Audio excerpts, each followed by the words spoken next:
দুনিয়া থেকে ওঠানোর আগে আমাদের প্রত্যেকেই ভালো কাজ করতে হবে। আল্লাহ তাআলা রাব্বুল আলামিন তিনটা জগৎ দিয়ে আমাদের মানুষদেরকে দুনিয়াতে পাঠাইছেন। একটা জগতের নাম হলো দুনিয়া, যেখানে সুখ আছে, দুঃখ আছে। সকালে আপনি শুনলেন আপনার মেয়ের বাচ্চা হয়েছে, আপনার ছেলের বাচ্চা হয়েছে, আপনি সুখে শান্তিতে, আপনি মনের আনন্দে মানুষকে মিষ্টি খাওয়াবেন, যে মিষ্টি খান, এটা হলো সুখ। আর 2 নাম্বার কথা হলো বিকালবেলায় আপনি শুনলেন আপনার আত্মীয় মারা গেছে, এটা হলো দুঃখ। তাহলে বোঝা গেল দুনিয়াতে 2টা জিনিস আছে, সর্বদা থাকবে, একটা হলো সুখ আর একটা হলো দুঃখ। এজন্যই কবি বলেন, কবি দুঃখায় কবি সুখায় ইহা কা নাম দুনিয়া হায়। যেখানে সুখ আছে, যেখানে দুঃখ আছে, এর নাম দুনিয়া। আর একটা জগতের নাম হলো জাহান্নাম। কবি সুখ হায় কবি দুঃখ नहीं है, কবি সুখ नहीं है, কবি দুঃখ है, यहाँ का नाम জাহান্নাম है। আর একটা 2 নম্বর জগতের নাম হলো জাহান্নাম, যেখানে কোনো সুখের কোনো অবকাশ নাই, শুধু দুঃখ আর দুঃখ। ওই স্থানের নাম হলো, জগতের নাম হলো জাহান্নাম।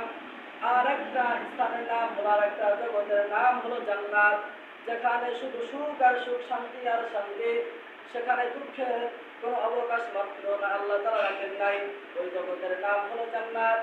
দুনিয়াতে যারা ভালো কাজ করবে, আমল করবে, আল্লাহ তাআলা রব্বুল আলামিনের হুকুমগুলোকে পরিপূর্ণভাবে বাস্তবায়ন করবে, তাহলে আল্লাহ তাআলা রব্বুল আলামিন কিয়ামতের ময়দানে এমন একটা জগৎ আল্লাহ তাআলা দান করবেন, যে জগতের নাম হলো জান্নাত।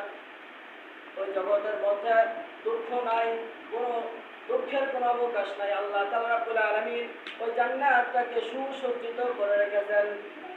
কবির ভাষায় বলে, আল্লাহ তাআলা এমন এমন সুখ আর শান্তি দ্বারা, নাজ নেয়ামত দ্বারা আল্লাহ তাআলা জান্নাতকে সাজাইছেন। এমন এমন নাজ নেয়ামত আল্লাহ তাআলা দান করেছেন, কারো অন্তর কখনো সেটা কল্পনা করতে পারবে না। কেউ কোনো জ্ঞান দ্বারা কেউ কোনোদিন কোনো জান্নাতের কথা কোনোদিন চিন্তা করতে পারবে না। এমন এমন নাজ নেয়ামত দ্বারা আল্লাহ তাআলা রাব্বুল আলামিন জান্নাতকে সাজাইছেন। ঠিক তেমনই ভাবে আল্লাহ তাআলা রাব্বুল আলামিন জান্নাতকে যতটা নাজ নেয়ামত দ্বারা সুসজ্জিত করেছেন, ঠিক তেমনই ভাবে জাহান্নামকেও আল্লাহ তাআলা রাব্বুল আলামিন ওইভাবে কঠিন থেকে কঠিনতর আযাব শাস্তি দ্বারা আল্লাহ তাআলা সাজায় রাখছেন। এজন্য আমরা অনেকেই মনে করি যে মৃত্যুবরণ করলাম মানে জিন্দেগি শেষ হয়ে গেল। না না, মৃত্যুবরণ করা মানেই হলো আমার আর একটা জিন্দেগির সূচনা হইল।